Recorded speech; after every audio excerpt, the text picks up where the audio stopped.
Avez-vous déjà entendu parler des personnes qui sont amies avec tout le monde? Certaines personnes, ils peuvent être amis avec Allegra, amis avec Laetitia, amis avec Laurette, amis avec Chancel, Chancelvi, Sylvie, Vanessa, Gloria, Olsi. Ils sont amis avec un peu presque tout le monde. Et aujourd'hui, on va parler d'une histoire quand même triste. Donc, il y a une jeune femme qui m'a contactée sur Facebook.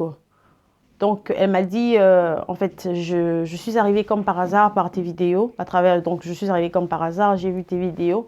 Alors, je voulais vraiment que tu essaies de sensibiliser les gens par rapport à ce qui m'est arrivé. Donc, si bien que je vous raconte aujourd'hui une histoire quand même triste qui s'est passée à notre sœur. Mais avant tout, nous allons lire. Quand nous regardons la Bible, le livre de Proverbes, Proverbe 18 au verset 24, on nous dit « Celui qui a beaucoup d'amis les a pour son propre malheur. » Oui, les amis, c'est bien. C'est bien d'avoir des amis. Oui, car la Bible dit aussi un ami, quelquefois, devient plus qu'un frère. Comme un frère ou même plus qu'un frère. Oui. Mais les amis aussi nous apportent aussi des problèmes. Avoir trop d'amis, comme la Bible le dit, tu les as pour ton propre malheur. Alors, je vais donner un nom juste pour le but de cette vidéo. Pour qu'on parle de cette femme. Donc, je vais lui donner un nom comme ça. Je vais donner le nom de Magali. Voilà. Donc, on va parler de Magali aujourd'hui. Magali, c'est une jeune femme de 33 ans. Donc, mariée, mère de 2 enfants. Alors, Magali, elle est mariée depuis 7 ans.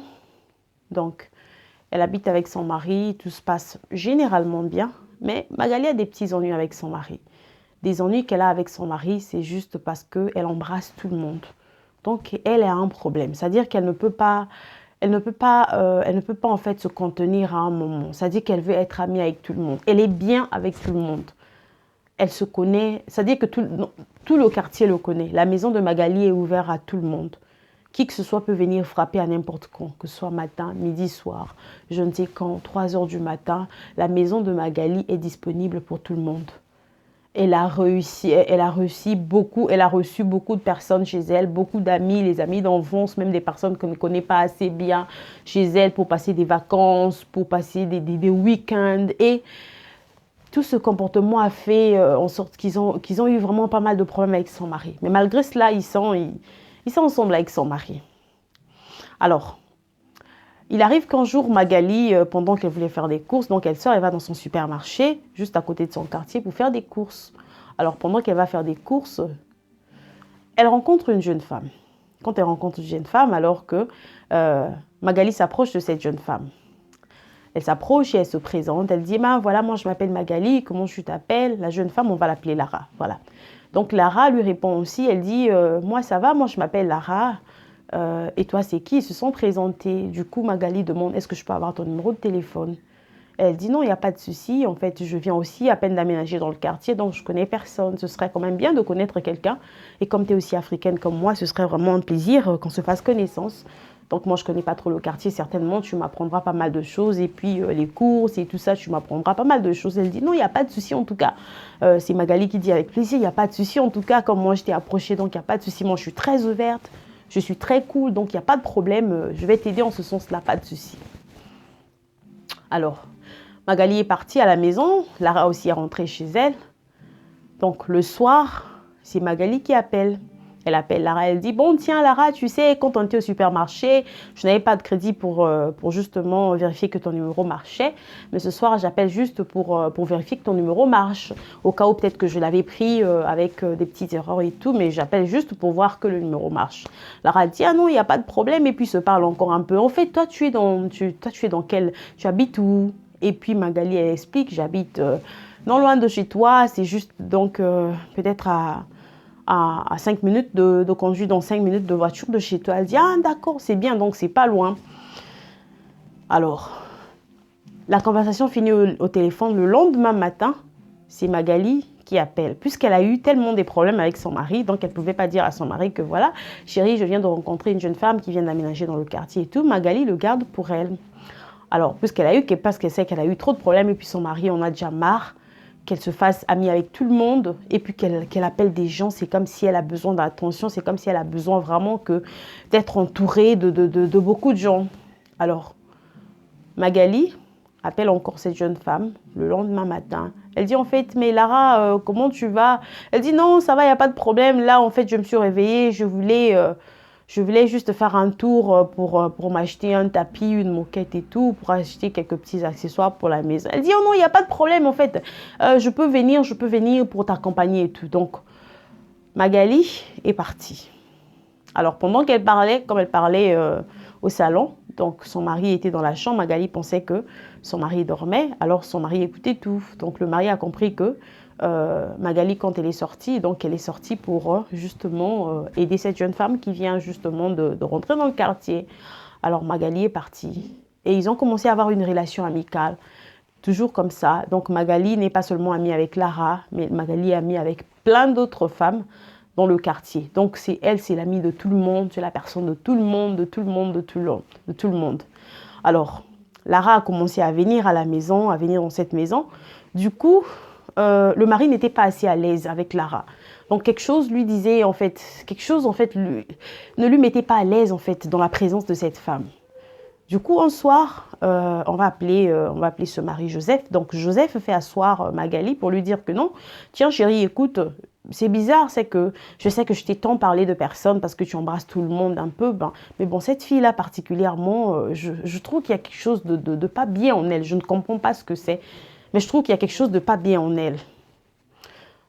Je voudrais pas vraiment que tu sois amie. Je ne sais pas quoi, mais je trouve que vraiment, enfin, j'ai un mauvais ressenti envers, je ressens quelque chose de mauvais envers elle. Magali dit, oh non, mais t'inquiète, tu es toujours comme ça. De toutes les façons, tu m'as parlé de tout le monde, que moi j'embrasse tout le monde. Là, j'essaie de diminuer un peu des connaissances. Au moins, je veux un peu rester un peu plus proche d'elle.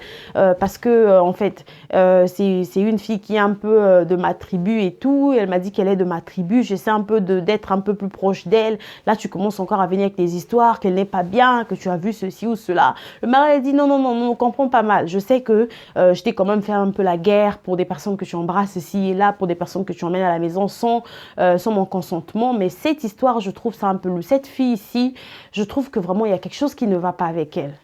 Donc Magali, elle refuse catégoriquement, elle dit non, non, non, là tu te fais des illusions comme d'habitude, j'essaie quand même de gérer des relations, je n'emmène plus tout le monde comme avant, j'essaie quand même de diminuer les visites des voisins et tout, donc... Magali continue avec l'amitié. Donc, c'était les histoires que la fille, elle vient, il passe le temps. Donc, après le boulot, ils se voient. Bon, Magali, je tiens à signaler que Magali, elle est mère au foyer. Donc, elle travaille à la maison. Elle ne travaille pas dehors comme pour aller au boulot. Donc, Magali reste un peu plus à la maison. Et donc, l'autre fille aussi, c'est aussi une femme qui travaille, mais elle travaille à demi-temps. Donc, elle travaille part-time. Donc, quand la jeune fille finit du boulot, il y a des fois, elle vient tout droit chez Magali parce qu'elle emmenait sa fille pour que Magali puisse justement prendre soin de sa fille, donc babysitter sa fille. Et du coup, quand elle finit du boulot, tout droit, elle vient chez Magali. Elle peut passer vraiment des heures et même à rentrer à 23 heures. Alors, à chaque fois que le mari de Magali rentrait du travail, il trouvait la fille. Il se demande, mais la fille ici, c'est comment? Elle a dit qu'elle est mariée, elle a une alliance, elle est mariée, mais on ne voit jamais son mari. Quelle est cette femme qui est mariée? Et qui, elle passe tout son temps chez toi comme ça. Elle passe pas le temps avec son mari, qu'est-ce qui se passe? Magali disait non, elle est mariée, c'est juste que son mari est parti, je sais pas, en mission de service, c'est ce qu'elle a dit, son mari va revenir, voilà pourquoi elle s'ennuie et tout. Magali a fait la guerre à son mari, mais son mari ne s'est pas arrêté. Un jour, il a encore fait asseoir sa femme pour lui dire que non, en fait, cette histoire, je trouve floue. Je me suis jamais sentie comme ça envers une personne. Je sais que tu as emmené plein de gens ici, mais cette femme ici particulièrement, je la trouve un peu bizarre. Sincèrement, je ne veux pas que tu sois amie avec elle. Donc, tu as deux choix. Ou soit tu dis à cette fille de ne plus venir ici, ou soit moi, je vais le faire. Donc, choisis ce que tu vas faire. Le mari s'est imposé, en fait. Il a dit, tu choisis, parce que j'ai assez toléré, j'étais assez accommodée avec toutes les personnes que tu emmènes à la maison.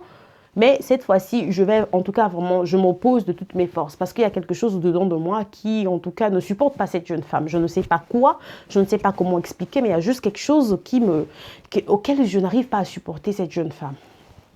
Alors, Magali, elle dit à son mari, donc, accorde-moi un peu une semaine, le temps que je trouve un peu quelques raisons pour lui donner, pour que cette fille-là ne vienne plus à la maison chez nous.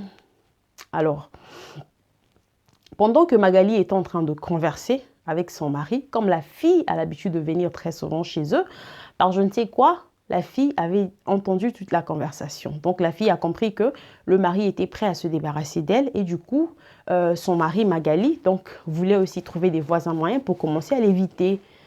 Alors, il y a une chose qui se passait, c'est que Magali, pendant qu'elle grandissait, elle habitait avec sa mère.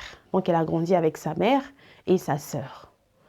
En grandissant, en étant jeune, donc sa mère était deuxième femme. C'est-à-dire que sa mère a eu à bousculer le mariage de quelqu'un quelque part.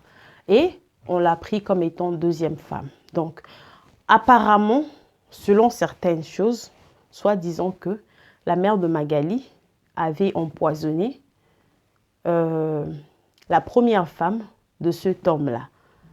Donc, c'est-à-dire que la première femme du papa de Magali. Maintenant, Magali connaissait l'histoire, mais la jeune fille qui est venue chez Magali, tellement qu'elle a eu donc Lara, qu'on l'appelait Lara, Lara a eu à poser Magali beaucoup de questions. Elle lui a posé beaucoup de questions, donc elle a eu à connaître beaucoup d'informations sur Magali. Et Magali étant naïve, elle n'a rien pensé, elle n'a pas pensé en quelque chose de mal. Alors que cette fille Lara, après avoir posé plein de questions, beaucoup de questions, elle s'est rendue compte que en fait, Magali, c'est sa demi-sœur. Magali, en fait, c'est sa demi-sœur. Donc, en fait, en quelque sorte, elle s'est dit que, ok, donc c'est toi, ta mère, qui a causé le décès de ma mère. Parce que la jeune fille n'a jamais dit à Magali que elle, son père, c'est le même monsieur qui justement est le papa de Magali. Mais en venant chez Magali, elle a vu des photos. Et je ne sais pas comment est-ce que Magali n'a pas pu voir les photos de ce monsieur chez elle. Parce qu'en fait, Lara, elle avait une rancune pour son papa. Du coup, elle n'était pas fière de son papa suite au décès de sa maman. Parce que c'était soi-disant dit, c'est-à-dire que les tantes de Lara avaient dit que en fait, c'est la rivale de ta mère qui a en fait tué ta mère. Et donc, Lara était en rage, elle a gardé cette rancune envers son père. Elle a toujours blâmé son père dans le sens de dire que si maman n'est plus en vie, si moi j'ai perdu ma maman, c'est à cause de toi. C'est à cause de toi en fait. Si bien que quand Magali partait chez Lara, elle ne pouvait pas voir des traces ou une représentation quelconque de quelque chose qui représentait comme son père là-bas. Mais Lara, en venant chez Magali, elle a posé Magali des questions quand elle a vu des photos du papa de Magali au mur. Magali a répondu normalement, c'est la photo de mon papa et tout. Elle a posé des questions. Une chose que Magali s'est souvenue, elle s'est dit, mais je ne comprenais pas pourquoi elle me posait vraiment beaucoup de questions en profondeur concernant mon père, concernant ma famille. Lara était vraiment intéressée à me poser beaucoup de questions concernant mon père. Alors, ce qui s'est passé, donc pour revenir à l'histoire, ça c'était juste une parenthèse. Donc, Lara connaissait déjà que Magali était en fait sa demi-sœur. Mais Magali ignorait tout, absolument tout. Alors, quand Lara a écouté la conversation, que Laurent voulait que le mari j'ai dit le nom, c'est qui? C'est Joseph. Voilà. Donc, que le mari de Magali voulait justement se débarrasser d'elle et que Magali voulait trouver en fait un moyen un peu plus calme pour se débarrasser d'elle. Donc, elle a commencé à faire le tout pour justement amener son plan à exécution. Alors, ce qui se passait, c'est que, comme j'ai dit au début, que Magali a 2 filles. Magali a 2 enfants, Magali a 2 filles. Alors, très souvent, Magali ne laisse pas ses enfants chez Lara. C'est plus Lara qui dépose en fait sa fille chez Magali. Bizarrement, ce jour-là, Magali voulait sortir, elle voulait aller faire des courses, elle appelle Lara. Elle dit non, Lara, ça c'est juste dans l'intervalle d'1 semaine que son mari lui a donné. Donc elle appelle Lara, elle dit non, Lara, je vais aller faire des courses, je pourrais vraiment pas te voir aujourd'hui, mais peut-être qu'on pourra se voir peut-être demain, parce que je vais aller le matin, je vais revenir le soir. Alors curieusement, Lara qui dit, oh non, en fait, mais tu vas faire des courses toute la journée. Qu'est-ce que tu fais en fait? Tu vas aller faire des courses toute la journée. Donc, c'est-à-dire que Magali appelle à la veille. Elle dit, oh, mais tu veux faire des courses toute la journée, puis tu vas sortir avec des enfants. Mais tu peux venir les déposer chez moi. De toutes les façons, toi, tu as toujours gardé ma fille. Tu l'as gardée beaucoup plus de temps. Moi, j'ai jamais gardé tes filles. C'est aussi bien qu'elles viennent aussi chez Tata. Passer aussi la journée avec moi. Je veux aussi prendre soin d'elle, quoi. En fait, je te dois de beaucoup parce que tu as gardé ma fille sans pourtant que tu me demandes quoi que ce soit. Et à chaque fois que j'ai voulu proposer quelque chose, tu n'as jamais voulu prendre. Tu as été vraiment généreuse avec moi. Je suis vraiment en tout cas d'avis que je garde les enfants. Magali, pour la toute première fois, elle s'est sentie un peu bizarre pour déposer les enfants. Elle a dit en fait, je veux juste emmener les enfants parce qu'en fait, il n'y a pas de souci. Parce que là où je vais, elle partait en fait faire des courses chez Ikea dans une autre ville. Enfin, pas dans une autre ville en fait, dans un petit village un peu plus éloigné qu'elle. Elle se dit, bon, je veux aussi faire des courses à Ikea, je veux que les enfants aussi visitent et puis après on va aller au parc. Mais c'est Lara qui insiste. Lara dit, non, non, non, non, non, Magali, écoute, tu n'as pas besoin de les emmener, il n'y a pas de souci, moi je vais rester avec eux. Je pourrais les emmener au parc ici, je pourrais les emmener pour faire des courses, on va vraiment faire du vélo, on va faire plein de choses, plein de bonnes choses. Alors, Magali, elle se décide quand même, ok, il n'y a pas de souci, je vais quand même déposer les enfants. Alors, Magali ne dit pas à son mari qu'elle va déposer les enfants chez Lara. Elle ne dit rien à son mari, puisque elle sait que si elle disait à son mari allait s'imposer, il allait dire non, catégoriquement non. Alors, Magali dépose les enfants chez Lara, et donc, elle sort ce matin-là. Quand elle sort cette matinée-là, elle sort calmement, elle appelle son mari pour dire que non, je suis partie, je suis déjà en route. Et puis son mari lui demande comment les enfants. Elle dit non, il n'y a pas de problème, je suis avec les enfants, il n'y a pas de souci. Alors, ce qui se passe, c'est qu'à la fin, pas à la fin, quand Magali est partie, à chaque fois qu'elle était en train de conduire, son cœur battait. Son cœur battait, elle se sentait en tout cas mal à l'aise. Je me disais, mais pourquoi j'ai laissé les enfants là-bas? Pourtant, elle ne se sent pas comme ça envers Lara, toutefois. Je me disais, mais pourquoi j'ai laissé les enfants? Ça dit que son cœur lui demandait toujours de repartir, de retourner, de retourner, de retourner. Alors, elle continuait quand même son trajet, elle continuait quand même à partir, à conduire là où elle voulait partir. Mais son cœur battait toujours. Dans le sens de reviens, reviens. C'est comme s'il y avait une voix qui l'appelait, reviens, reviens, reviens, va prendre tes enfants, va retirer tes enfants, va prendre tes enfants. Mais non, elle continue toujours à conduire malgré elle. Après, elle arrive au bout d'un moment, elle s'arrête en fait. Elle s'arrête et puis elle prend le téléphone, elle appelle son mari. Elle explique son mari, elle dit voilà, moi je ne comprends pas. En fait, je viens de laisser les enfants chez Lara et donc là j'ai déjà fait 1 heure de trajet et bizarrement, je me sens toute bizarre. Je me sens vraiment toute bizarre, mon cœur n'est pas en paix pour les enfants, je ne sais pas. C'est pour la toute première fois que je laisse les enfants chez Lara. Je ne sais pas, peut-être que j'ai juste peur du fait que généralement je suis avec les enfants et que je les laisse pas assez chez quelqu'un. Mais je ne sais pas, je me sens vraiment bizarre. Et son mari lui dit, pourquoi tu as laissé les enfants là-bas? Le mari lui dit, ok, pas de problème, moi je vais repartir, je vais aller prendre les enfants. Puisque le mari travaille à 45 minutes, la distance là où Lara et Magali étaient arrivées, donc c'est à peu près 1 heure de chez elle, de chez Lara en fait. Et donc du coup, son mari commence à retourner. Et Magali se décide aussi de retourner. Pendant ce temps, ce qui se passait, c'est que, vous n'allez pas me croire, c'est vraiment triste et c'est malheureux. Ce qui se passait, c'est que Lara a appelé un jeune homme qu'il a payé pour justement venir abuser de la fille de Magali. Oui. Parce qu'en fait, elle gardait une haine dans son cœur. Une haine, mais comme pas possible. Donc, elle voulait en fait se venger en fait de la mort de sa mère. Et pour elle, comme pour trouver satisfaction, comme elle avait trouvé Magali, Magali ne sachant rien, avec sa bonté, avec sa gentillesse de cœur, ne sachant absolument rien, alors Lara a payé un jeune homme pour venir abuser de sa fille. Vous n'allez pas croire ce qui s'est passé, c'est horrible.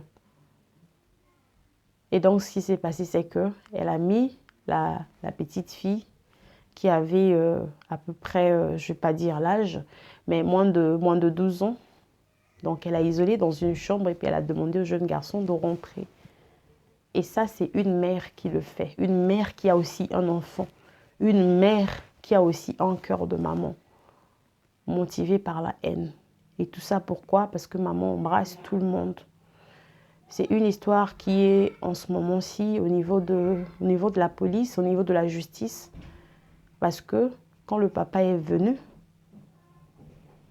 le papa en fait a trouvé la situation et Lara avait aucun sang-froid. Elle avait ni regret, ni remords. Pour elle, tout ce qui lui motivait, c'était en fait venger sa mère. C'était en fait payer pour la mort de sa mère. C'est-à-dire qu'elle a trouvé, comme elle a trouvé Magali, s'est dit c'est à cause de toi que ma mère est décédée. C'est parce que ta maman a eu à faire des choses pour tuer ma mère. Alors moi je vais détruire ta vie. Donc son plan à elle, c'était en fait que le jeune homme abuse des deux filles. Donc ils ont abusé de la première fille. Et le garçon voulait abuser de la deuxième fille. Et heureusement que leur papa est venu. Et quand leur papa est venu, leur papa, comme il n'aimait pas la fille, du coup, quand il est venu, il a toqué. Personne ne répondait. Personne ne répondait. Il est parti par derrière comme par la cuisine. Alors, en partant par la cuisine, par les vitres, il a remarqué que Lara commençait à tirer sa fille, comme pour la cacher. C'est là où il a compris qu'il y avait quelque chose de bizarre. Comme un homme vaillant, ce qu'il a fait, il a cassé la porte d'autrui. Et puis il est rentré. Alors, quand il est rentré, Lara était sans froid. Elle ne disait rien, elle ne lui répondait pas. Quand il demande où est ma fille, où est ma fille, elle ne lui répondait pas. Mais la jeune fille criait dans l'autre pièce. Il y a des personnes qui sont sans froid, il y a des personnes qui sont méchantes, il y a des personnes qui sont terribles. Alors pensons, si tu es ami avec tout le monde et que tu ne filtres pas, bien aimé, il y a des amis qui sont pour le malheur. Ne t'associe pas avec n'importe qui. Ne t'associe pas avec tout le monde parce que ce monde est méchant.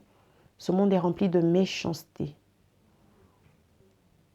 Donc c'est l'histoire que Magali m'a donnée. Ça m'a fait tellement mal en tant que mère, en tant que personne. Je me dis, la pauvre fille a fait quoi pour mériter cela? Je ne dis pas que la vengeance est bien, mais si peut-être qu'elle pouvait se venger de quoi que ce soit, mais pouvait au moins peut-être vouloir faire quelque chose à Magali elle-même. Non.